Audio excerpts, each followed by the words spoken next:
কিন্তু কারচুপি ইঞ্জিনিয়ারিং যে ভাষায় যেভাবেই বলেন এটা যে হয়েছে এটাকে অস্বীকার করতে পারবেন না। আমি নিজে আমার এলাকায় তার সূক্ষ্মদর্শী। যদি কেউ ইঞ্জিনিয়ারিংটা করে থাকে এরা কারা? উনি বললেন যে মাননীয় সংসদ সদস্য কিন্তু ভুলে যাবেন না আমরা কিভাবে এই সংসদে এসেছি, কার হাত ধরে এসেছি।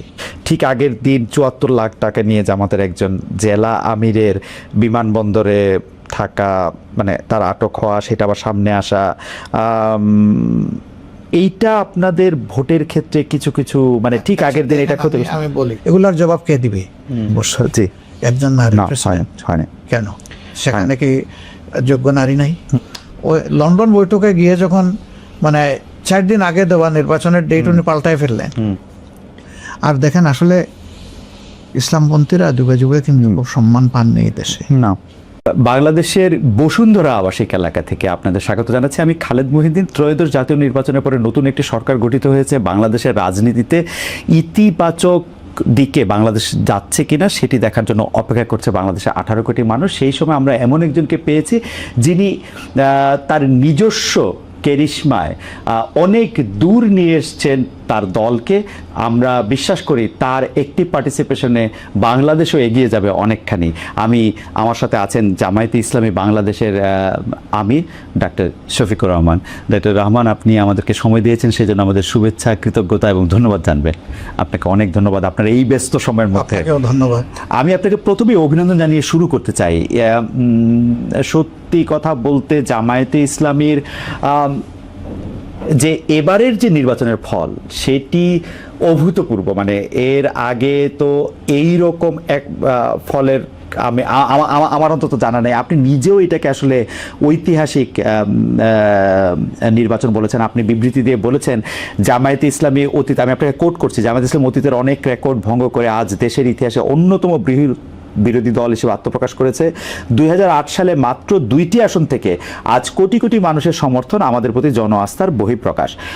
আমার যেটা মনে হচ্ছে যে সার্বিকভাবে আপনি ফলে এক ধরনের সন্তুষ্টি প্রকাশ করেছেন, কিন্তু আমার জানার ইচ্ছা যে এইটার কারণ কি আসলে, মানে কি এর পিছনে আছে আজকে জামায়াতে ইসলামীর এই রকম একটা ওভারওয়েলমিং পপুলারিটির পেছনে? এটা কি আপনি এক্সপেক্টেডটা?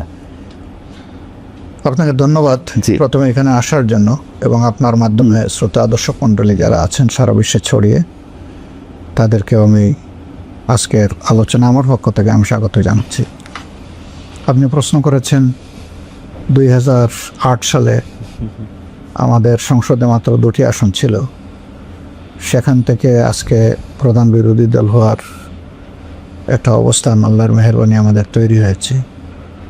তো এই যে উত্থান, এটা কি কারণে? আসলে কারণ অন্য কিছু নয়। জামাত ইসলামী সবসময় সত্যের পক্ষে লড়াই করেছে। জামাত ইসলামী চেয়েছে একটা সুশাসনযুক্ত দুর্নীতিমুক্ত একটা দেশ হোক, যেই দেশে প্রত্যেকটা নাগরিক মূল্যায়িত হবে তার আপন যোগ্যতায়, এবং অযোগ্যরাদের যে দেশে মানুষের মাথার উপরে ছড়ি ঘুরাবে না। আমাদের সমাজ দুর্নীতিতে আকণ্ঠ নিমজ্জিত। রাজনৈতিক দলগুলো তার বাইরে নয় বললে পুরাপুরি সত্য প্রকাশ পাবে না, বরঞ্চ রাজনৈতিক দলগুলোর নেতৃত্বেই এই দুর্নীতিগুলো হয়ে থাকে, যেটা আমরা 54 বছরে বিভিন্ন পর্বে দেখেছি। কখনো একটু কম, কখনো বেশি, কিন্তু দেশ কখনো দুর্নীতিমুক্ত ছিল না, এবং দুর্নীতিমুক্ত করার জন্য সেরকম দৃশ্যমান কোনো পদক্ষেপ কারো পক্ষ থেকে আমাদের সামনে পরিলক্ষিত হয়নি। এটি একটা সাইড। আরেকটা সাইড হচ্ছে যে সমাজে সত্যিকার অর্থে গ্রাম আদালত থেকে শুরু করে উচ্চ আদালত পর্যন্ত কোথাও মানুষ কাঙ্ক্ষিত বিচারটা পায় না। যার সামাজিক প্রভাব আছে, যার টাকা আছে, বিচার তার পক্ষে কথা বলে, এবং অনেক সময় মজলুম তার নিয়ে বিচারটা খুঁজেও পায় না, কোথায় হারিয়ে যায়। তো বাংলাদেশের মানুষ এই জায়গাগুলোতে খুব জর্জরিত। জননিরাপত্তার বিষয় যদি সামনে আনেন তাহলে কারো জীবনে কোনো নিরাপত্তা নেই, ঘরেও নাই, চলাচলেও নাই, কর্মস্থলেও নাই। তো এমনি একটা জনপদে মানুষ খুঁজছে যে কোথায় আমাদের একটু মুক্তির স্বাদ পাব। বাংলাদেশ জামাত ইসলামী 79 সালে তার যাত্রা শুরু করার পর থেকে গণতান্ত্রিক পন্থার রাজনীতি করে আসছে, এবং সেই রাজনীতিটা দলের ভিতরে এবং বাইরে দুই জায়গায়। অন্য কোনো দলে সেটা কতটুকু আছে না আছে আমি সে বিতর্কে যাচ্ছি না, কিন্তু আমরা আমাদের জায়গাটায় এ বিষয়ে পরিচ্ছন্ন যে আমাদের প্রত্যেকটা নেতৃত্ব নির্বাচিত হয় গণতান্ত্রিক পন্থায় অভ্যন্তরীণভাবে, এবং প্রত্যেকটা সিদ্ধান্ত গৃহীত হয় যথাযথ ফোরামে আলোচনা করে। এই সৌন্দর্যটা আস্তে আস্তে বাড়ছিল। আর বিশেষ করে 2024 সালে যখন আমাদের যুব সমাজ তাদের ন্যায্য কাজের দাবিতে, তাদের মেধার স্বীকৃতির দাবিতে যখন আন্দোলন শুরু করে, তখন সরকার অতীতের 15.5 বছরের মতোই চেয়েছিল এই আন্দোলনটাকেও দমিয়ে দিতে, কিন্তু শেষ পর্যন্ত তাদের হাত থেকে ফসকে যায় তাদের এই কন্ট্রোল, নিয়ন্ত্রণ, এবং জনতার বিজয় হয়। তবে সে বিজয়ের যে লড়াইয়ের নেতৃত্ব দিয়েছে যুব সমাজ। আমরা কোনো রাজনৈতিক দল নেতৃত্বের এই ক্রেডিট যদি দাবি করে, এটা চরম অন্যায় হবে। এটা আন্দোলনের নেতৃত্বে যুব সমাজ আর অংশগ্রহণে সারা বাংলাদেশ। সেই বাংলাদেশের মধ্যে আমরাও ছিলাম, অন্যান্য রাজনৈতিক দলও ছিল। যেহেতু আমরা সবাই মজলুম ছিলাম, সেই কারণে সমস্ত মজলুমের একটা মিলন মেলা বলতে পারেন যে এই আন্দোলনটা ছিল। আন্দোলন সফল হওয়ার পরে লক্ষ্য করবেন যে কখনো আমরা এই আন্দোলনের কোনো ক্রেডিট দাবি করিনি, কখনো না, কোনোভাবেই না। আমরা সবসময় বলে এসেছি নেতৃত্বে যুব সমাজ, অংশগ্রহণে দেশবাসী, এবং এই বিজয় দেশবাসীর বিজয়। কিন্তু পাশাপাশি আমরা দেখেছি অনেকেই তারা সেখানে ক্রেডিট ক্লেম করেছে, তো আমরা সেই দিকে যাইনি। আশ্চর্যের বিষয়, যখন এই আন্দোলনে বাংলাদেশের মানুষগুলা কোন দলের হয়ে লড়াই করেছে মানুষের জন্য, তখন সেই শহীদ মানুষগুলাকে নিয়ে বাগবাটোরা শুরু হয়ে গেল। আমরা কিন্তু এর বিরুদ্ধে করেছি। আমরা বলেছি শহীদরা কোনো দলের হতে পারেন না, গোষ্ঠীর হতে পারেন না। শহীদরা গোটা জাতির সম্পদ, এবং আমরা তাদেরকে সেভাবেই ওই মর্যাদায় আমরা রাখতে চাই। এরপরে আমাদের এই শহীদ পরিবারের পাশে যাওয়া, এটা আমাদের নৈতিক দায়িত্ব হিসেবে আমরা নিয়েছিলাম। এটা কোনো রাজনীতি ছিল না আমাদের, কারণ আমিও তো মরতে পারতাম, আমার আরও সহকর্মী মারা যেতে পারত। তা আল্লাহ যে আমাদেরকে বাঁচায় রাখলেন, এখন যারা চলে গেল তাদের প্রতি তো আমাদের অবশ্যই দায়িত্ব আছে। এটা ঠিক, তারা লড়াই করে নাই যে আমরা গিয়ে ওখানে কিছু তাদেরকে সহানুভূতি দেখাবো, পরিবারের পাশে দাঁড়াবো। তারা সবটুকু উজাড় করে দিয়ে দেশকেই দিয়ে গেছে, নিতে চায়নি কিছু। সেই মানুষগুলোর জন্য তো আমাদের কর্তব্য আছে। আমরা এই কর্তব্যের জায়গা থেকে প্রত্যেকটা শহীদ পরিবারে পৌঁছার চেষ্টা করেছি। বেশিরভাগ শহীদ পরিবারে বলতে পারেন যে আমি পার্সোনালি গিয়েছি, যখন যে এলাকায় আমি ভিজিটে গিয়েছি, ওই শহীদ পরিবারগুলোকে হয়ে দেখেছি, না হয়ে গিয়েছি, একটা কিছু করেছি, আমি তাদের না দেখে আসি নাই। আহত পঙ্গু যারা হয়েছে তাদের বিষয়টা আমরা অ্যাটেনশনে নিয়েছি, কিন্তু আমরা তো একটা সংগঠন, আমাদের কাছে তো সরকারি কোনো ট্রেজারি নেই। ফলে আমাদের সীমিত সামর্থ্যের জায়গা থেকে শহীদ পরিবার এবং আহত পঙ্গু ভাই বোনদের পাশে আমরা দাঁড়ানোর চেষ্টা করি। এই বিষয়গুলো তো জনগণ দেখেছে। একটা দল এরকম করছে, বাকি দলগুলো ক্রেডিট নিয়ে কাড়াকাড়ি করছে, এবং সেই সময় থেকে অনেকে আবার নির্বাচনের দিকে ঝুঁকে পড়েছেন। আমরা তখন বলেছিলাম যে আগে পরিবেশটা সামাল দেন, তারপরে নির্বাচনের প্রশ্ন। তো শেষ পর্যন্ত নির্বাচন 17 মাসের মাথায় হলো। যে নির্বাচন হয়েছে, আপনি বলছেন এখানে আমাদের উত্থান, আসলে কি এটাই আমাদের রিয়েল চিত্র? এই প্রশ্ন এখন সমাজের অনেকের মনে। এই প্রশ্নটা আমি করতে চাই, এবং আমি এর উত্তর দিব না। ইতিমধ্যে টিআইবি একটা রিপোর্ট পেশ করেছে, তারপরে সুজন একটা প্রতিবেদন তাদের তুলে ধরেছে। আমি একজন বিচক্ষণ সাংবাদিক হিসাবে আপনাকে অনুরোধ করব যে আপনি এই দুইটা রিপোর্ট যদি দেখেন, তাহলে আপনি একটা রিফ্লেকশন পাবেন। তবে আমাদের দেশে যেহেতু একটা সংস্কৃতি তৈরি হয়ে গিয়েছে, কথাগুলো আমি ইলেকশনের আগেই বলেছিলাম, জিতলে ইলেকশন ফেয়ার, হারলে এটা সূক্ষ্ম কারচুপি অথবা আপনার বড় কারচুপি, এটা বলা হতো। আমরা বলছিলাম যে ওই সংস্কৃতিটা আমরা চালু করতে চাই না। ওই সংস্কৃতির খবর রচনার জন্যেই আমরা ওই শব্দগুলো উচ্চারণ করে তার পিছনে দৌড়াচ্ছি না। কিন্তু কারচুপি, ইঞ্জিনিয়ারিং যে ভাষায় যেভাবেই বলেন, এটা যে হয়েছে এটাকে অস্বীকার করতে পারবেন না। আমি নিজে আমার এলাকায় তার সূক্ষ্মদর্শী, আমি সরাসরি দেখেছি। আমি যে নির্বাচনী এলাকায় আমাকে দেওয়া হয়েছিল, সেখানে যেহেতু আমি দেখেছি, আর কোনো জায়গা দেখার আমার দরকার নাই। এখানে আমারও বিজয় ছিনিয়ে নেওয়ার জন্য একটা সেন্টারে হামলা চালানো হয়েছিল, দখল করে নেওয়ার জন্য। আইনশৃঙ্খলা বাহিনী সদস্যরা যদি তাৎক্ষণিক হস্তক্ষেপ না করতো, আমিও হারতাম। কারণ ওই একটা বিল্ডিংয়েই 26,000 ভোট, আমি জিতেছি 21,000 সামথিং ভোটের ব্যবধানে। তো ওই সেন্টারটা পুরা দখল করে আমাকে 10টা ভোট দিয়ে যদি সব নিয়ে যেত, হয়েছে বাংলাদেশের বহু জায়গায় চিত্র হয়েছে। ইলেকশন ইঞ্জিনিয়ারিং নিয়ে আপনি কোনো কথা বলবেন না, এবং আপনি আসলে ভোটের ফল হওয়ার পরে আপনি অভিনন্দন জানিয়েছেন, আপনি এই কথাগুলি আপনি একই রকম, আমি ওই যে ইতিবাচক ধারা রাজনীতিটা আমরা আপনি একই রকম কথা বলছেন, কিন্তু আমি একটা কথা আপনি অভয় দিলে জিজ্ঞেস করতেই চাই। অসুবিধা নেই। না, আমি জিজ্ঞেস করতেই চাই যে যদি কেউ ইঞ্জিনিয়ারিংটা করে থাকে, এরা কারা আসলে? এরা কি ডক্টর ইউনূস সাহেব? এরা কি ভিতরে থাকা আপনাদের লোক, বিএনপির লোক, সেনাবাহিনী? তারা কারা আসলে? মানে if there is an engineering. এখন ওরকম স্পেসিফিক্যালি বলতে হলে তো আমার সামনে সাবস্টেন্সিয়াল ডকুমেন্টস লাগবে। কিছু জিনিস আছে বলা যায় করা যায় না, কিছু জিনিস আছে করা যায় বলা যায় না, কিছু জিনিস আছে বুঝি কিন্তু বলতে পারি না। ওকে, এটা সমাজের কথা আমি বলতেছি, আমার বিষয়টা ভিন্ন। তো এই বিষয়টা পরিষ্কার হতে আস্তে আস্তে তো শুরু হয়ে গেছে না? এই দুইটা রিপোর্টকেই যদি আপনি সামনে রাখেন, সেখানে আপনি কিছু আলামত পেয়ে যাবেন। এবং আমার ধারণা যে কিছুই গোপন থাকবে না।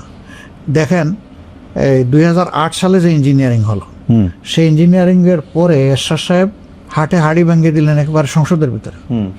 উনি বললেন যে মাননীয় সংসদ সদস্যবৃন্দ, ভুলে যাবেন না আমরা কিভাবে এই সংসদে এসেছি, কার হাত ধরে এসেছি, সবকিছু জনগণের ভোট নয়। এটা উনি বলে দিলেন একদম খোলামেলা।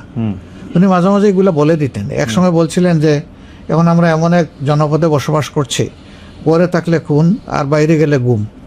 এই শব্দটা কিন্তু উনি বলেছিলেন। এবং সেই সরকারের অংশ, বিরোধী দল সরকারের অংশ, মানে সেই অবস্থায় তিনি বলেছিলেন। আমাদের ধারণা যে ঠাকুর ঘরে খেয়ে রে আমি কলা খাই না, একদিন কি একজন বলে ফেলবে, আপনারা জেনে ফেলবেন।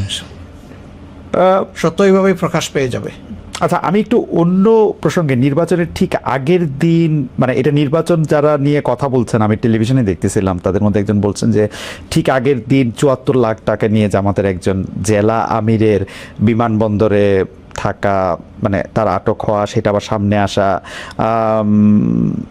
এইটা আপনাদের ভোটের ক্ষেত্রে কিছু কিছু, মানে ঠিক আগের দিন এটা ক্ষতি। আমি বলি, এই ব্যাপারে বৈধভাবে খরচ করার একটা সীমানা ছিল। এই ব্যাপারে সংগঠন, তিনি শুধু একজন মানে দায়িত্বশীল নেতা নন, তিনি এই সমাজের একজন নাগরিক, তিনি ব্যবসায়ী, তার ব্যবসার টাকা হতে পারে। এইভাবে বিমানে টাকা বহন করার মাঝে আভ্যন্তরীণ ভাবে কোনো ইলেকশন আগে মনে একটু বাধা আছে? না, কোনো বাধা নাই। বাধা নাই না, কোনো ধরনের কোনো বাধা নাই। কেউ বলে নাই। আচ্ছা, কোনো ধরনের কোনো বাধা নাই। বাধা নাই বলেই বিমানবন্দর ইমিগ্রেশন যেটা কাস্টম যেটা ছেড়ে দিয়েছে তাকে ঢাকা থেকে, নইলে তো এখানেই আটকাতো। তো এখানে তো আটকায় নাই। এই সমস্ত জিনিস অতি উৎসাহী কিছু লোক বিভিন্ন সমাজের বিভিন্ন জায়গায় বসে থাকেন, তারা এগুলা পাঠান। আমরা ঠিক আছে ধরে নিলাম 74 লাখ, কেন 74 কোটি টাকা আমরা কে কোথায় গিয়ে টাকা বিতরণ করেছি, কারে দিয়েছি, সেটা একটা ডকুমেন্ট বের হয়ে আসুক। 56,000 বর্গ মাইলের শুধু ঠাকুরগাঁই তো একমাত্র জায়গা না, আরো তো 63টা জেলা রয়ে গেছে। অনেকে বলেন যে, আমিও সেই সময় বাংলাদেশে ছিলাম, তো অনেকে বলতেছেন যে ব্যাংকের থেকে তো 1 লাখ টাকার বেশি তোলাই যেতেছিল না ওই সময়, বা এটিএম কার্ড থেকে তোলাও দিচ্ছিল না। মানে ব্যাংক থেকে সব টাকা মানুষ ব্যাংকে রাখে, আমিও তো আমার সব টাকা ব্যাংকে রাখি। আমি ব্যাংকে সেফ মনে করবো কেন? যে দেশে ব্যাংক ডাকাতি হয়ে যায়, যে দেশের ব্যাংক ডাকাতি হয়ে দুনিয়ায় লন্ডারিং হয়, সেই দেশের ব্যাংকে আস্থা কোথায় জনগণের? এতগুলা ব্যাংক কেন আজকে মুখ তুবড়ে পড়ে থাকলো? এতগুলা ব্যাংকে কেন একসাথে আনতে হলো? এগুলার জবাব কে দিবে? আসলে যদি দেশের বিদ্যমান আইনে কোথাও কোনো নিষেধাজ্ঞা না থাকে, আর সেটা যদি কেউ কিছু করে, সেটা নিঃসন্দেহে বাড়াবাড়ি। আরেকটা ব্যাপার নিয়ে একটা কথা হচ্ছে যে নির্বাচনী প্রচারণা যখন তুঙ্গে, তখন আপনার এক্স অ্যাকাউন্ট, যেটা টুইটার বলি আমরা, সেটা হ্যাকের ঘটনা ঘটে। আপনি পরে নিজেও ওই অ্যাকাউন্টে যে বক্তব্য বলা হয়েছিল সেটাকে নিজেও আপনি, আপনার ভাষায় বলি যে আপনি জঘন্য বলছেন। তো যার বিরুদ্ধে হ্যাকের অভিযোগ আসছে, সে বঙ্গভবনের কর্মকর্তাকে গ্রেপ্তারও করা হয়েছিল। এইটা আপনারা, মানে আপনার জানার মতো এটা ফলো আপে আছে কিনা? কারণ উনার বক্তব্য হচ্ছে কেউ যদি কোনো এরকম একটা লিঙ্ক পাঠায়, এটা নিজের নামে পাঠাবে কিনা, এই ক্ষেত্রে নানা ধরনের কথা আছে। আপনি এটা ফলো আপে রাখছেন কিনা? তো উনি ইনডিরেক্ট কথা বললেন, ডিরেক্ট করতে পারলেন না কেন? যে না, বঙ্গভবন থেকে এটা হয়নি, কেন বলতে পারলেন না? ওকে, কিন্তু বলতে পারেননি, তাহলে তো তিনি এডমিট করে নিয়েছেন। এবং এটা জঘন্য কাজ, এই ব্যাপারে তো কোনো সন্দেহ নেই। কথাগুলোও ছিল জঘন্য, কাজটা এর চাইতে জঘন্য। কোথার থেকে হয়েছে? বাংলাদেশের সর্বোচ্চ আস্থার জায়গা, সর্বোচ্চ গার্জিয়ানশিপের জায়গা থেকে। আমি তো মনে করি এই একটা ঘটনায় উন্নত দেশ হলে প্রেসিডেন্ট নিজে স্টেপ ডাউন করতেন, বলতেন যে আমার আঙ্গিনা, আমার ঘর আমি সেভ রাখতে পারি নাই, একজন নাগরিক, তার অধিকার আমি হরণ করেছি, আমি এই কারণে আমার ব্যর্থতার দায় নিয়ে আমি পদত্যাগ করলাম। ওকে, এটাই মরালিটির দাবি। এখানে আমাকে আইন লড়াইয়ে যেতে হবে কেন? কিন্তু এটা কেমন জানি একটা যুক্তির কথা এরা বলে যে আমি কি আমার নিজের নামে করতাম কিনা, মানে আমি যদি এরকম একটা, উনি বলুক, উনি এলে কে করেছে, ওখান থেকে কিভাবে আসছে উনি বলুক, এক্সপ্লেনেশন তো উনাকে দিতে হবে। ওকে, আপনার বেশ কয়েক মাস আগে আপনি কর্মরত নারীদের কর্মঘণ্টা বিষয়ে আপনার একটা বক্তব্য ছিল। নির্বাচনের কিছুদিন আগে আল জাজিরায় যে আপনি সাক্ষাৎকার দিলেন সেখানে আপনি একটা স্পষ্ট করেছেন যে জামায়াতের প্রধান হিসেবে নারীদের আসার কোনো সুযোগ নেই।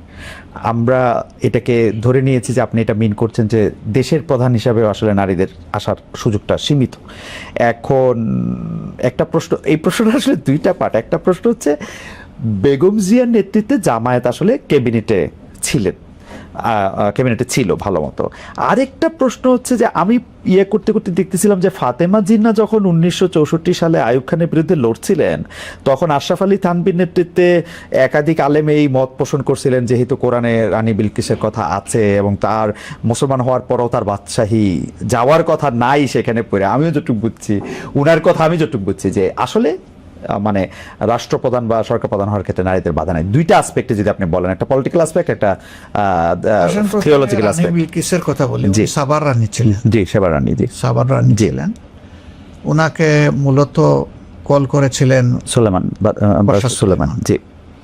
তো উনি তার দরবারে আসলেন, আসার পরে রাজপ্রাসাদে দাওয়াত গ্রহণ করলেন, গেলেন।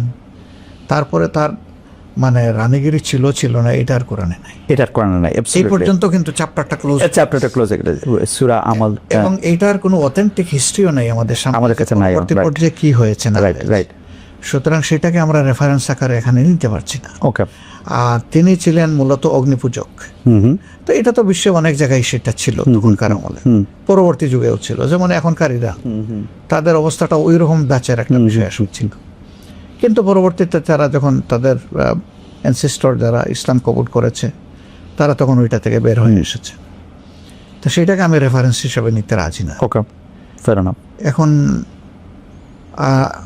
আর রিজালু কাওয়ামুনা আলান নিসা, কেন আল্লাহ সেটার ব্যাখ্যা দিয়েছেন যে নারী জাতির বেশ কিছু দায়িত্ব পুরুষকে পালন করতে হয়, কিন্তু পুরুষের কোনো দায়িত্ব নারীকে পালন করতে হয় না। ওকে। নারী যদি কোনো ব্যবসা করে, স্বামী পুরুষ লোকটি এখানে কোনো হক দাবি করতে পারে, কিন্তু পুরুষের যে অ্যাসেট আছে সেখানে নারীর অংশ আল্লাহ তাআলা নির্ধারিত করে দিয়েছেন। কেন? যে তাদের এই দায়িত্বটা তোমাকে নিতে হবে। আমি কোন দৃষ্টি থেকে বলেছি? আমি বলেছি কোরআন যেটা বলেছে সেটা, আমার কোনো কথা না। এখন কোরআনের আইন তো মানব জাতির জন্য, শুধু মুসলমানদের জন্য না, এবং শুধু মানব জাতির জন্য না, আল্লাহর অল ক্রিয়েশনের জন্য কোরআন। সারা সৃষ্টির মধ্যে সামঞ্জস্য এবং শৃঙ্খলা বিধানের এইটা হচ্ছে গাইডবুকটা হচ্ছে কোরআন। তো সেই কোরআন আল্লাহ তাআলার ভার্ডিক্ট, আমি তো আমার মত বলি নাই, আল্লাহ তাআলা যা বলেছেন আমি তাই বলেছি। ওকে। এখন আপনি বলতে পারেন যে তাইলে কি নারীরা ওই জায়গায় আসতে পারবে না? হ্যাঁ, দেখেন রিয়েলিটি দেখেন। আপনি আমেরিকায় আছেন না? আমেরিকা স্বাধীন হওয়ার কত বছর হয়েছে? মানে 200 সামথিং বছর। জি। একজন নারী হয়নি। কেন? সেখানে কি যোগ্য নারী নাই? কিন্তু আবার ইংল্যান্ডে হয়েছে, আরো অন্যান্য জায়গায় হয়েছে, কিন্তু এখন আমেরিকাতে হয় নাই। এখনকার দুনিয়ার সবচেয়ে বড় শক্তিশালী দেশ যেটা, সেই দেশে নারীরা কি কোনোদিন কম্পিটিশনে আসছে, কিন্তু ফেল করছে। তাদেরকে আমেরিকাবাসী সিলেক্ট করে নাই। কেন করে নাই? এই জব তারা দিতে পারে। তবে আমরা তাদেরকে একটা বিচক্ষণ বুদ্ধিমান জাতি হিসাবেই দেখতে পাই, সাহসী হিসাবেও তো সেখানে দেখেন এটা হয়নি। তো যুক্তিতে আপনি গেলে কি দেখবেন? একজন মা যখন চাইল্ড বেয়ারিং হবে তখন কি একজন সুস্থ সক্ষম পুরুষের মতো তিনি সব ফিজিক্যাল অ্যাক্টিভিটি করতে পারবেন না। যদি তিনি পারতেন তাহলে ম্যাটারনিটি লিভের দরকার হতো। ম্যাটারনিটি লিভটা দেওয়া হয় কি জন্য? এটা তার ডিউ, এটা তার হক, এটা তার অধিকার। এটা কোনো তার প্রতি কোনো প্রিভিলেজ না, ব্লেসিং না, এটা তার পাওনা। তো এই জায়গা থেকে আমরা মাদেরকে আল্লাহ রাসূল সাল্লাল্লাহু আলাইহি ওয়াসাল্লামের জমানায় সর্বোচ্চ যতটুকু সম্মান দিয়েছেন তা আমরা দেওয়া। যেমন ধরেন যে আল্লাহ রাসূল যুদ্ধে মহিলাদেরকে নিয়ে গেছে, আল্লাহ রাসূল ক্রিটিক্যাল টাইমে মহিলাদের পরামর্শ নিয়েছে। হুদাইবিয়ার সন্ধির সব পুরুষ সাহাবীরা সরে গেছে, মনের দুঃখে কষ্টে রাসূল করিম সাল্লাল্লাহু আলাইহি ওয়াসাল্লাম থেকে দূরে সরে গিয়ে কান্নাকাটি করতেছে। সেই সময় তিনি যাকে সঙ্গিনীর সাথে নিয়ে গেছেন, গিয়ে জিজ্ঞেস করছেন তুমি কি বলো? বলছে আপনি কি আপনার সঙ্গীদের উপর আস্থা হারিয়ে ফেলেছেন ইয়ান্দরুসুর, কোনো কারণ নাই। আপনি যা করার জন্য তাদেরকে বলছেন আপনি আগে সেটা শুরু করে দেন, দেখবেন সবগুলো আপনাকে ফলো করবে, এবং এক্স্যাক্টলি তাই হয়েছে। তো দেখেন কত ক্রিটিক্যাল টাইম ছিল। ও আপনি যদি আমাদের দর্শকদের জন্য একটু পরিষ্কার করতেন, উনি কি তার কোনো আত্মীয় ছিলেন নাকি? না না, আত্মীয় কেন, তার স্ত্রী। ও তার স্ত্রীর তার পরামর্শ স্ত্রী। রয়েছে, তার স্ত্রীর পরামর্শ, হ্যাঁ। আমি সেটা একটু বলছি মানে এবং আল্লাহ রসুল বদর যুদ্ধ ছাড়া যত যুদ্ধে অংশগ্রহণ করেছেন সব যুদ্ধে স্ত্রীদেরকে নিয়ে গেছেন সাথে। একজন তিনি লটারি করতেন, লটারিতে যার নাম আসতো তাকে তিনি নিয়ে যেতেন। আচ্ছা অন্যান্য সাহাবীরা নিয়েছেন, এমন ওকে বিধবা মহিলারাও আল্লাহ রসুলের অনুমতি নিয়ে যুদ্ধে অংশগ্রহণ করেছেন। ওকে হুদাইবিয়ার সন্ধির সময় উনার সাথে কোন সম্ভবত একটু দেখতে হবে, দেখো তো একটু, আচ্ছা আমাকে সাহায্য করো। জি তো ধরেন আচ্ছা মানে উনি এরপরে ওহুদের যুদ্ধে দেখেন, ওহুদের যুদ্ধের সময় সবচেয়ে ক্রিটিক্যাল টাইমে রসুলের প্রতিপক্ষ যারা ছিলেন তারা কিন্তু একদম কাছে, একদম হাত দিয়ে ছোঁয়ার জায়গায় চলে আসছে। সেই সময় পুরুষ নাই, একজন মহিলা হযরত নুসাইবা রাদিয়াল্লাহু তাআলা, তিনি ঘুরে ঘুরে আল্লাহ রসুলকে প্রোটেকশন দিয়েছে। এবং যুদ্ধের পরে দেখা গেল তার দেহে 70টা ভারী জখম, রক্ত অজর তারাই জ্বরছিল, তীর জুল ছিল তার শরীরের মধ্যে। আল্লাহ রসুল ভাঙ্গা দাঁত, দুইটা দাঁত তার ভেঙে যায় আঘাতে, সেই সময় নিজের দাঁত দিয়ে ওই কামড় দিয়ে বের করে দিয়েছে। তারপরে তার শুশ্রূষা নিজে করেছেন, আলহামদুলিল্লাহ পরে তিনি সুস্থ হয়ে উঠেছে। তো মহিলারা এত ঝুঁকিপূর্ণ কাজে যেখানে দায়িত্ব পালন করেছেন, তাহলে সমাজের সব জায়গায় তারা পারবেন না কেন? তো আল্লাহ তাআলা সীমারেখা যেটা আমাদের জন্য নির্ধারণ করে দিয়েছেন, পুরুষের জন্য কিছু সীমা আছে, মহিলাদের জন্য কিছু সীমা আছে। এটা মানলে কারো কোনো লস নাই, তবে হ্যাঁ এটা কারো উপর চাপাইয়া দেওয়ার কোনো জিনিস না। ওকে ফেয়ার এনাফ। আমার মনে হয় আপনি যদি এখন পলিটিক্যাল আসপেক্টটা বলতেন, 2001 থেকে 2006 পর্যন্ত আপনারা জোট সঙ্গী, মানে বেগম খালেদা জিয়া সে সময় প্রধানমন্ত্রী ছিলেন, তখন তাকে আমরা নেতা হিসেবে মানলাম কেন? হ্যাঁ এই প্রশ্ন আসবে স্বাভাবিক। আমরা একটা জোটে ছিলাম, এই জোট যখন ফর্ম হয় তখনও বেগম খালেদা জিয়া ছিলেন বিএনপির চেয়ারপারসন, সিগনেটরি ছিলেন বেগম খালেদা জিয়া, অধ্যাপক গুলাম আজম সাহেব, হুসেন মোহাম্মদ এরশাদ এবং শায়খুল হাদিস আল্লামা আজিজুল হক সাহেব। এই চারজন ছিলেন মানে প্রথমে সিগনেটরি। এটা দিয়ে একটা চার্টার তৈরি হয়, দলিল তৈরি হয়, এগ্রিমেন্ট। সেই এগ্রিমেন্টে ছিল যে আমরা আন্দোলন করবো একসাথে, নির্বাচন করবো একসাথে, বিজয় লাভ করলে সরকারও গঠন করবো একসাথে। তো সেই সরকারে আমরা মাত্র 2 জন লোককে মন্ত্রী হিসেবে পেয়েছিলাম। আমাদের তৎকালীন আমির জনাব মতিউর রহমান নিজামী, মৌলানা মতিউর রহমান নিজামী সাহেব এবং আলী হাসান হাসান মুজাহিদ সাহেব, আল্লাহ তাদের শহীদ হিসেবে কবুল করুন। তারা 2 জন সেখানে অংশগ্রহণ করেছিলেন। নিজামী সাহেব 2.5 বছর ছিলেন প্রথমে এগ্রিকালচারে, এরপরের অংশটা 3.25 বছর ছিলেন তিনি ইন্ডাস্ট্রিতে, মিনিস্ট্রি অফ ইন্ডাস্ট্রি। তো আর মুজাহিদ সাহেব অলত্র ছিলেন সোশ্যাল ওয়েলফেয়ার। আমাদের এখানে করার কিছু ছিল না, আমরা পারতাম এই সরকারে অংশ না নিয়ে, কিন্তু আন্দোলন তো একসাথে করেছি। কেন আমরা আন্দোলন একসাথে করেছি? সবার জন্য একটা কমন প্রবলেম ছিল। তখনও শেখ হাসিনার সরকারটা কিন্তু এবার যে শেপ নিল সেই শেপে চলে গেছিল। তো ওইটা থেকে দেশকে বের করে আনার জন্য সবাই ঐক্যবদ্ধ হয়েছে। কজ কমন হওয়ার কারণে ডিভাইডেড শক্তি নিয়ে না করে আমরা ইউনাইটেড শক্তি নিয়ে এই কাজটা করেছি। আর যেহেতু এগ্রিমেন্টে ছিল যে একসাথে আমরা সরকার গঠন করব, সেই কারণে আমরা পার্টিসিপেট করেছি। ওকে, এটা আমাদের সিদ্ধান্ত না, এটা তো তাদের দলের সিদ্ধান্ত। আর অবভিয়াসলি সাধারণত যে দলের নেতৃত্বে সরকার গঠন হয়, অন্য কোনো ব্যতিক্রম না ঘটলে সেই দলের প্রধানই কিন্তু প্রধানমন্ত্রী অথবা চিফ এক্সিকিউটিভ হয়। এইটা মানার ক্ষেত্রে আপনাদের কি, মানে আমি থিওলজিক্যাল অ্যাসপেক্টটা জানতে চাচ্ছি, এটার জন্য কি আপনাদের কোনো ইজমা বা কিয়াস করার কোনো বিধান মানে অবশ্যই আছে। তখনকার নেতৃবৃন্দ নিশ্চয়ই তারা এগুলা বিবেচনায় নিয়েই করেছে। এই প্রসঙ্গে আর কি আমার শেষ প্রশ্ন, যে অনেকেই বলে থাকেন যে যেহেতু আপনারা জুলাই সনদে এবং সেই আন্ডারস্ট্যান্ডিং একজন অন্যতম সিগনেটরি, যতগুলি সংস্কার সেগুলি প্রত্যেকটা ক্ষেত্রে আপনারা খুবই ভোকাল ছিলেন, সেখানে 5% নারী প্রার্থী আপনাদের দেওয়ার কথা, সেটা আপনারা দেন নাই।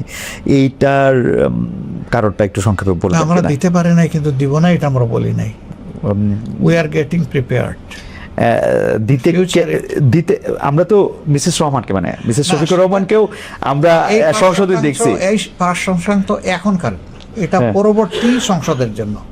কারণ আমরা যে সংস্কারের চার্টার যেটা করেছি ওটা পরবর্তী না। আপনি যেহেতু একমত হইলেন, এটা আপনার জন্য একটা মোরাল অব্লিগেশন ছিল কিনা? মোরাল অব্লিগেশন ছিল কিনা যে আমি অস্বীকার করি না। তো দেখেন আমাদের জোট থেকে কিন্তু আমরা আবার এলাও করেছি। আচ্ছা, আমরা নিজেরা দেইনি, কিন্তু জোট থেকে এলাও করেছি। আমরা দেইনি বলে দিব না এটা বলি নাই কোথাও। আমরা বলেছি উই আর প্রিপেয়ারিং। আমরা ইনশাআল্লাহ দিব, আগামীতে পাবেন আপনারা। এই চার্টার যখন বাস্তবায়ন হবে, হ্যাঁ, তখন আপনারা আমাদেরকেই সবচেয়ে কাছে পাবেন। যেমন ধরেন বিভিন্ন দলের আরপিওতে আছে যে দলগুলো একটা নির্দিষ্ট সময় দেওয়া ছিল, এই সময়ের ভিতরে মিনিমাম 30% তারা উইমেন্স পার্টিসিপেশন এনশিওর করবে সব লেভেলে, নেতৃত্বের লেভেল থেকে শুরু করে। এটা শুধু জামাতে ইসলাম মানে অন্যদের কি আছে আমি জানি না, but we are damn satisfied যে এটা আমরা যা দরকার ছিল তার চেয়ে অনেক বেশি আমরা করেছি। জোটের প্রসঙ্গে বলি, অনেকে এটা বলেন যে ইসলামী শাসনতন্ত্র আন্দোলন সঙ্গে যদি আপনারা জোটবদ্ধ থাকতেন তাহলে হয়তো কিছু ভোট বেশি পাইতেন, হয়তো বিএনপি এরকম একটা ল্যান্ডস্লাইড নাও পাইতে পারতো। আপনি কি এটা মনে করেন যে শেষ মুহূর্তে? আমরা মনে করি ভোট আমরা পেয়েছি, হ্যাঁ। কিন্তু আমাদের ভোটগুলো আমাদের বাক্সে অন্য দিক থেকে ডাইভার্ট হয়ে গেছে। এইটা বললে তো আবার আমার জানতে চাইতো যে কারা করলো এটা। আপনি এটা আপনি এটা প্রেডিক্ট করতে পারছিলেন কিনা যে ভোটের আগে যে এরকম কিছু একটা হইতে পারে? কেন, আমরা তো বলে এসেছি না যে এখন পর্যন্ত কোনো লেভেল প্লেইং ফিল্ড হয়নি। আমরা তো এই কথা বারবার বলেছি। আপনি কি ইভেন লন্ডন বৈঠকের পরেও কিন্তু আমরা ডিপ কনসার্ন এক্সপ্রেস। আপনারা কি ডক্টর ইউনূস সরকারকে অবশ্যই আমরা সব না, আমরা ওনাকে দায়ী করছি না, আচ্ছা। কিন্তু ওই লন্ডন বৈঠকে গিয়ে যখন মানে 4 দিন আগে দেওয়া নির্বাচনের ডেট উনি পাল্টায় ফেললেন, কারোর সাথে কোনো কনসালটেশন ছাড়া, অন্য কোনো স্টেক হোল্ডারের সাথে কোনো মত বিনিময় করলেন না। সেই দিনই আমরা বলেছি যে আসলে নির্বাচনের লেভেল প্লেইং ফিল্ড থাকে নাই, ফিল্ড একদিকে ঝুঁকাই দেওয়া। আমরা গেছে বলে নেই, আমরা বলছি ঝুঁকে দেওয়া হয়েছে। আমরা যখন উনার সঙ্গে তো আমার কথা হয় না, কিন্তু উনার উপদেষ্টাদের সঙ্গে যাদের সাথে কথা হয়েছিল তারা কিন্তু এটার আবার একটা আড়াল নিতে চেষ্টা করলেন। ডক্টর রহমানই তো বলছিলেন যে আমরা ফেব্রুয়ারিতে ইলেকশনটা করি, রোজার আগে করি। ডাউট আপনি দেশে ফিরে আসতেন, আপনি ওখানে বলতেন যে আপনার ওপিনিয়ন আমি নিলাম, দেশে ফিরে গিয়ে আমি আবার একটু তাদের সাথে কথা বলি। আমি একজন বলছি, কিন্তু আরো তো স্টেক হোল্ডার ছিল, এখানে প্রায় 40টা দল এই ডায়ালগে অংশগ্রহণ করেছে। আমি কিন্তু এরকম শুনছি যে ডক্টর ইউনূস জনাব তারেক রহমানকে বলছেন যে দেখেন আপনি ডিসেম্বর ইলেকশন দাবি করতেছেন, কিন্তু আসলে জামায়াতে ইসলামী, আমি শুনছি এটা, বিকজ এটা তো আর তাদের মধ্যে প্রিভিলেজ কমিউনিকেশন। কেউ আমাদেরকে বলেন নাই, হ্যাঁ, এটা এরকম কেউ বলেন না। আচ্ছা, তার উপদেষ্টাদের মধ্যে একজন দায়ী করেছে, তখন ওই এক্সপ্লেনেশন ওনারা দেন। আচ্ছা, আমারই একজন উপদেষ্টা কিন্তু নাম প্রকাশের অনুচ্ছুক, উনি আমার এই এক্সপ্লেনেশন দিছে যে ওটা উনি ওনাকে বলছেন যে যেহেতু এটা ওনার মধ্যে আছে। হাওয়ার আই ডোন্ট নো, আমরা উইটনেস করি নাই, আমরা বলতে পারবো না। আচ্ছা, ঠিক আছে। ইসলামী শাসনতন্ত্র আন্দোলনের কথাটা যে আমি যেটা বলতেছিলাম এটা একটু শেষ করি। নাম হইলো ইসলামী আন্দোলন বাংলাদেশ। ইসলামী আন্দোলন এক সময় ওই নাম ছিল। আচ্ছা, ইসলামী আন্দোলন বাংলাদেশ, সরি, আমি আসলে ইসলামী আন্দোলন বাংলাদেশ দেখতেছি, কিন্তু মানে এখানে পড়তেছি ইসলামী আন্দোলন বাংলাদেশ, মুখে বলতেছি হচ্ছে ইসলামী শাসনতন্ত্র আন্দোলন। হ্যাঁ হ্যাঁ, আমি যেটা বলতে চাইতেছিলাম যে আপনি কিন্তু একটা জায়গায় এটা আপনাকে খুব সুন্দর করে আপনি বলছিলেনও যে সব এক বাক্সে ভোট আসুক ইসলামী দলগুলোর। তো আমার প্রশ্ন এখানে দুইটা, আসলে এইটা আসলে সম্ভব হইল না কেন? এক, দুই হচ্ছে আমরা কিন্তু হেফাজতে ইসলামের মুরব্বী যিনি জনাব বাবুনগরী, উনাকে দেখলাম যে উনি খুব শক্ত ভাষায় আপনাদের সমালোচনা করতেছেন। এইটা আপনি আসলে কিভাবে দেখছেন? দুই হচ্ছে প্র্যাকটিক্যালি কি ইসলামের অনেকগুলি জিনিস তো আছে সাবজেক্ট টু ইন্টারপ্রিটেশন। আমি নিজেও একটু পড়তে বা দেখতে চেষ্টা করি, পড়বো না এরকম, কিন্তু অনেক কিছু আছে সাবজেক্ট টু ইন্টারপ্রিটেশন। তো ওইটাকে আসলে এক বাক্সে আনা সম্ভব বা একরকম করে এটা চিন্তা করা সম্ভব? দেখেন, মানুষ যখন ভালো কিছু চিন্তা করে তখন তার সামনে একটা টার্গেট থাকে, যেমন ওই জায়গাটায় পৌঁছতে চায়, কিন্তু সবসময় মানুষ 100% কিন্তু অ্যাচিভ করতে পারে না। এটা জাতীয় জীবনে একটা বড় ধরনের পদক্ষেপ বলতে পারে না। বাকি দলগুলা কিন্তু আমাদের সাথে ছিল, তারা আমাদেরকে ছেড়ে দেন। যারা গিয়েছেন তাদের সাথে কি কারণে গিয়েছেন তারা একটা ব্যাখ্যা দিয়েছেন, আমরা কিন্তু ব্যাখ্যা দেইনি। আমরা কেন দেইনি জানেন? আমরা চাই যে না, যেটুকু ঐক্যের পরিবেশ সৃষ্টি হয়েছিল এটা আমাদের দ্বারা যেন ধ্বংস না হয়, বরঞ্চ এই জায়গাটা ঠিক থাকুক। ওনারা বললেন, আমরা আর একটা কাউন্টার বললাম, তাইলে তো দূরত্বটা আরো বাড়বে। বরঞ্চ দেখেন আমরা কি করেছি, ওনাদের সিট নিয়ে কথাবার্তা ছিল, স্যাটিসফাইড হয়তো ওনারা হতে পারেন নাই, এর কারণে ওনারা সরে গেছেন, চলে গেছে। আর চলে যাওয়ার পরেও আমরা ফিল করেছি যেটুকু ঐক্য রয়ে গেল, এটা করার ক্ষেত্রে তাদের একটা অবদান ছিল। আমরা এর প্রতি সম্মান দেখানোর জন্য আমাদের একজন এপেক্স বডি মেম্বার বরিশাল 5 মানে মহানগরী, সেখানে উনি আমাদের ক্যান্ডিডেট ছিলেন, আমরা তাকে উইথড্র করে নিলাম। তাদেরকে রেসপেক্ট করেছে যে তারা 2টা সিটে পীর সাহেবের ইমিডিয়েট ছোট ভাই যে মুফতি ফয়জুল হক সাহেব, তিনি দাঁড়িয়েছেন। অন্তত একটা সিটে আমরা আমাদের ক্যান্ডিডেট উড্ড করে তাদেরকে সম্মানটা দেখা, আমরা কিন্তু ওইটুকু করেছি। তারা এরপরে ওনারা কি বলেছেন সেটা ওনাদের, ওকে, আমরা কিন্তু এই বিতর্কে যাইনি। এবার আসেন বাবু নগর সাহেব, উনি বলছে জামাত ইসলামের ভোট দেওয়া হারাম। আপনি শুনে আশ্চর্য হবেন, যখন জামাত ইসলাম গত উপদেষ্টা পরিষদ গঠন হয়, জি। আমরা ছাত্ররা আমাদেরকে জিজ্ঞেস করছে যে আপনারা কোন তালিকা দিবেন? না, আমরা তালিকা দেব, তোমাদের পরে আমাদের আস্থা আছে, তোমরা যা ভালো মনে করো তাই করো, আমরা কোনো তালিকা দিইনি। আপনাদের তালিকার কেউ উপদেষ্টা ছিল না? আমরা কোনো তালিকা দিই নাই, Okay, আমাদের তালিকায় উপদেষ্টা হবে কেন? ওকে, কিন্তু একটা ব্যতিক্রম আছে। হুম, একটা সময় গিয়ে তারা বললো যে যেহেতু আপনারা এই দেশের সবচেয়ে বড় মানে ধর্মীয় রাজনৈতিক সংগঠন, ইসলামী সংগঠন, আমরা একজন আলেম নিতে চাই, সেই ব্যাপারে আপনারা একজন মানুষের নাম আমাদের প্রশ্ন। আমাদের এফএক্স বোর্ডেতে আলোচনা করে বাবু নগরী সাহেব এর আগেও আমাদের বিরুদ্ধে বক্তব্য দিয়েছে, তো আমরা তার নামটা দিয়েছি। ওয়াও, আমরা তার নাম দেওয়ার পরে এটা কি আপনার একটা স্ট্র্যাটেজি যে আপনি শত্রুকে কাছে রাখতে চাইছেন, না, এরকম ওটাই কিছু? না। আমরা দিয়েছি যে হেফাজতে ইসলাম একটা ব্রোডার আমব্রেলা, আচ্ছা, এবং তিনি এই দেশের একজন প্রবীণতম, হ্যাঁ, উনি 90 এর বেশি বয়স। হ্যাঁ, ওনার প্রতি সেই সম্মানবোধটা রেখে আমরা ওনার নাম বলেছিলাম।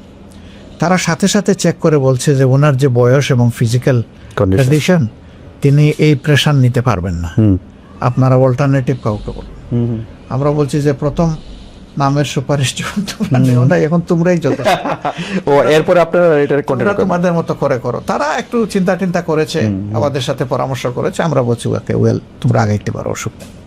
কিন্তু আমরা যদি আসলে এই সমস্ত বিতর্কে জড়ায় যাই আর সেই সমস্ত আলিমুল আমাদের কথার জবাব দিতে যাই, এটা আমাদের নিজেদেরই খারাপ লাগে। আমরা এই পলিসি আমাদের নাই। ওকে, যদি এখন আমি ওই থিওলজিক্যাল বা ধর্মতত্ত্বের কথাটাতে আসি, এটা কি আসলে প্র্যাকটিক্যালি পসিবল যে ধরেন মানে আমি যদি চরমনের পীর সাহেবদের কথা বলি, আমি যদি এখানে এনায়েতুল আব্বাসী সাহেবদের কথা বলি, আমি যদি আট রশিদ পীর সাহেবের কথা বলি, বা মাওলানা রাজ্জাক বিন ইউসুফের কথা বলি, জামাত ইসলামের কথা বলি, ইসলামী দলগুলো সবাই মিলে, মানে আমি বলি এইটা কি আসলে মানে সম্ভব কিনা? সবাইকে একই আমরেলার, হ্যাঁ হ্যাঁ হ্যাঁ হ্যাঁ, এটা যদি আপনি গ্রসলি যান তাহলে এখানে বিভিন্ন স্কুল অফ থটস আছে, আপনি পারবেন না, এটা বাস্তবতা না। কিন্তু তারপরেও সমাজে ভিজিবল যারা অ্যাক্টিভিস্ট, তাদেরকে যদি আপনি চিন্তায় রাখেন, তাহলে জাতির কমন ইন্টারেস্ট আপনি চেষ্টা করে যাবেন। আচ্ছা, আপনার চেষ্টাটা যদি 70% সাকসেসফুল হয়, আপনি ধরে নেবেন আপনি সাকসেসফুল। ওকে, আপনাকে চেষ্টা করতে হবে, চেষ্টা না করে বসে থাকাটা এটা কোনোভাবেই মেনে নেওয়া যায় না। আর দেখেন, আসলে ইসলামপন্থীরা যুগে যুগে কিন্তু খুব সম্মান পাননি এই দেশে। না, এই স্বাধীন বাংলাদেশে তারা কিন্তু সম্মান পান। আপনি দেখেন কোনো আমলেই তাদেরকে সম্মানের জায়গায় কেউ হ্যান্ডেল করে নাই। আপনি যদি হেফাজতের অর্গানাইজ হওয়ার ব্যাপারটাই ধরেন, তাদের উপরে যেটা হয়েছে এটা তো ইতিহাসের একটা ভয়াবহ চ্যাপ্টার দিয়েছে। আমি তো নিজে দেখেছি হেফাজতে ইসলামের প্রবীণ আলেম, বিদগ্ধ আলেম, বড় মাপের আলেম পায়ে জিনজের হাতে, আমার নেই কিন্তু তাদের আছে। কিন্তু আপনার কাছে এটা কেমন মনে হয় যে শফি সাহেব বেঁচে থাকে, মাওলানা শফি সাহেব বেঁচে থাকে, তিনি সবার মুরব্বী আসলে 3 জায়গার, উনি বেঁচে থাকতে যে শেখ হাসিনাকে কমই জননী? উনি বলেন নাই, মৌলানা রুহুল আমিন সাহেব বলেছিলেন। এখন ওনার সভাপতিত্বে হয়েছিল। হ্যাঁ হ্যাঁ হ্যাঁ হ্যাঁ, মানে হ্যাঁ হ্যাঁ হ্যাঁ, কিন্তু তারপরে যে হাটহাজারীকে বাড়তি, তারা কেন বলেছে, এবং হাটহাজারীকে বাড়তি মানে মানে কিছু জিনিস, যেমন আমি শুনছি কিছু খাস জমি, কিছু মানে মাদ্রাসার ইয়ার জন্য আর কি, বা একাডেমির সুবিধার জন্য, বাট মানে এটার আপনি কিভাবে ব্যাখ্যা করছেন? দেখেন, আপনি যেভাবে শুনেছেন আমিও শুনেছি, কিন্তু এই বিষয়গুলোর কোনো অথেন্টিক ডকুমেন্ট যেহেতু আমার কাছে নাই, এই ব্যাপারে আমি কথা বলা সমীচীন মনে করি না। আচ্ছা ঠিক আছে, তাহলে আমরা জোটের অন্য একটা প্রসঙ্গে আসি, সেটা হচ্ছে এনসিপি। আমরা দেখতে পাচ্ছিলাম যে আপনি এটা সবসময় কনসিস্টেন্টলি আপনি বলে আসছেন, যে এটা আপনি খুব সুন্দর করে 2টা বাক্য বলেন, এই মুহূর্তে আবার মুখস্থ মনে পড়ছে, মানে নেতৃত্বে যুব সমাজ, অংশগ্রহণে সারা দেশ, মনে হয় ওরকম আর কি, জুলাই আন্দোলন সম্পর্কে। সেই নেতৃত্বে যুব সমাজের যারা অংশ, তারা কিন্তু একরকম আপনাদের কঠোর সমালোচকই ছিল। মানে আমি দেখতে পাইছি যে কেউ কেউ আপনাদের কঠোর সমালোচক ছিল। এখন তারা বিএনপি জোটে যাবে না জামায়াত জোটে যাবে নাকি কোনো জোটে যাবে না একক, এটা নিয়ে একটা দারুণ টানাপোড়েন ছিল। কেউ এরকম প্রেরিত করতেছিল, আপনি যেহেতু বলছেন নাহিদ নাকি আপনি বলছেন বা আপনার বলাটাকে অন্য কেউ কোট করতেছে যে নাহিদ হচ্ছে আমাদের ছেলে, নাহিদের কারণে কি আপনার কথা তারা শুনলো নাকি আপনি, মানে এখন তো এটা জোটটা হয়ে গেছে। আমার এটাতে দুইটা প্রশ্ন আছে এনসিপি নিয়ে। তো প্রথম প্রশ্ন হচ্ছে আপনি তাদের কনভিন্স কেমনে করলে, মানে তারা আপনার কাছে আসলে দেখেন কিছু দাবি কেন করলো? এরা একটা ওয়ান্ডারফুল কাজ করেছে, যেটা আমরা করতে পারি নাই সেটা তারা করেছে। আমি তাদেরকে এনাফ ইন্টেলিজেন্ট মনে করি।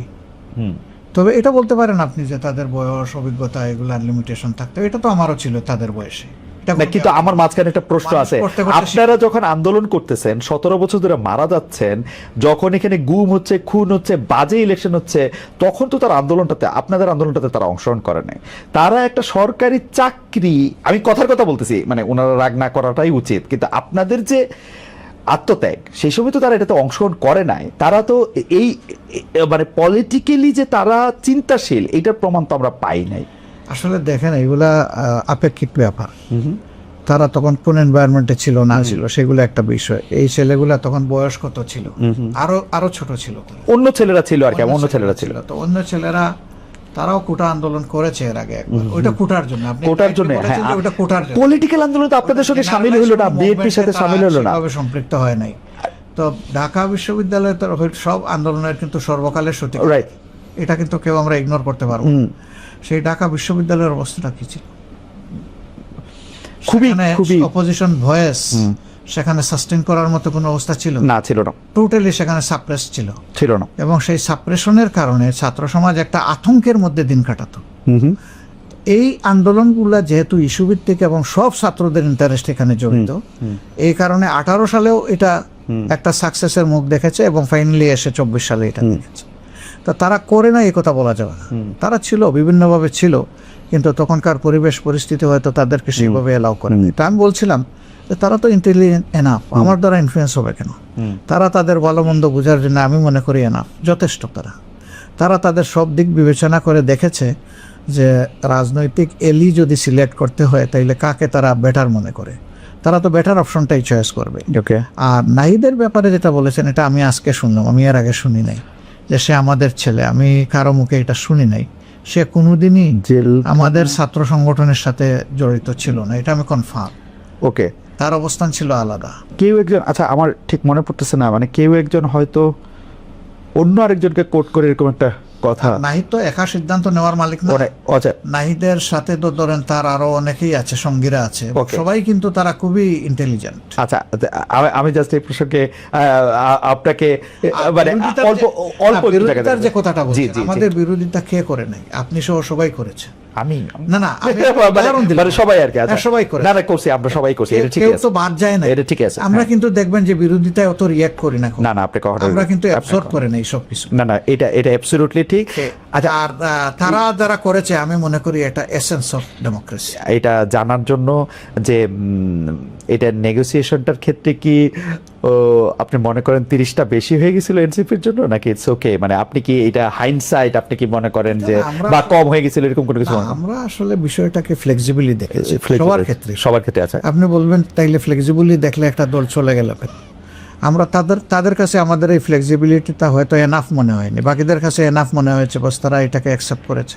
ওকে, এইটা আপনাকে দ্রুত এটা জিজ্ঞেস করতে চাই। অনেক আইনজীবী এরকম বলতেছেন যে আপনারা একটা সংবিধান রক্ষা করার শপথ নিয়েছেন, এরপরে আবার এই সংবিধানটা ভাঙচুর করে ফেলে দেওয়ার শপথ নিচ্ছেন, এইটা নাকি আপনাদের আগের শপথটাকে শেষ করে দিছে। এইটাকে আপনারা আইনজীবীদের সাথে কথা বলছেন বা আপনাদের উচ্চ ফোরামে কথা বলছেন কিনা? মানে ওই যে সংবিধান সংস্কার পরিষদের শপথ আরেকটা নেয়ার ফলে আপনাদের আগের শপথটা বাতিল হয়ে গেছে কিনা? আগের কোন শপথ? ওই যে সংসদ সদস্য হিসেবে শপথটা আর কি। না, এটা তো ওখানে চার্টারেই লেখা আছে যে দুইটা শপথ একসাথে হবে, একই ব্যক্তি নেবেন, একই দিনে হবে। হ্যাঁ, এটা তো ওইটার আলোকেই আমরা নিয়েছি, বরঞ্চ যারা নেন নাই তারা সিগনেটরি হিসাবে এটা মানলেন না, এখানে তাদের অব্লিগেশন কিন্তু তৈরি হয়ে গেল। আমরা তো চাইবো তারা তাদের অব্লিগেশনটা ফুলফিল করুক। আমার শেষ প্রশ্ন সেটা হচ্ছে যে আপনি ক্যাবিনেট, যেটা মন্ত্রিসভা হলো জনাব তারেক রহমানের নেতৃত্বে, সেটাকে আপনি কেমন দেখতেছেন? আপনি একটু মূল্যায়ন করবেন কিনা? আর দেশের সাধারণ মানুষের উদ্দেশ্যে আপনার কোনো কিছু যদি বলার থাকে। তোমার পরিচয় কি ফলে আমার পরিচয়? হ্যাঁ, আমরা ফল দেখে কমেন্ট করবো, এখন কিছু বলবো না। আমরা ভালো কিছু আশা করব, আমরা তো বলেছি তারা ভালো করলে তাদের সঙ্গেই থাকবো, সমর্থন করব, সহযোগিতা করব। কিন্তু তারা যদি রাইট ট্র্যাক ছেড়ে দেন তাহলে বিরোধী দল হিসেবে আমাদের দায়িত্ব হবে এটা চেপে ধরা, বিরোধিতা করা। ওকে, এবং সেখানে আমরা তাই করব। আমাদের পজিশন পুরাণের দেওয়া মূলনীতি অনুযায়ী তাওয়ানু আলাল বিররি ওয়াত তাকওয়া ওয়ালা তাওয়ানু আলাল ইসমি ওয়াল উদওয়ান। ভালো কাজে সহযোগিতা, মন্দ কাজে অসহযোগিতা। ওকে, আমার মনে হয় যে আপনাকে ধন্যবাদ। জামায়াতের আমির জনাব ডক্টর শফিকুর রহমান এতক্ষণ আমাদেরকে সময় দিয়েছেন, সবগুলি প্রশ্নের জবাব দিয়েছেন। আমরা আপনাকে অনেক ধন্যবাদ আমাদের পক্ষ থেকে।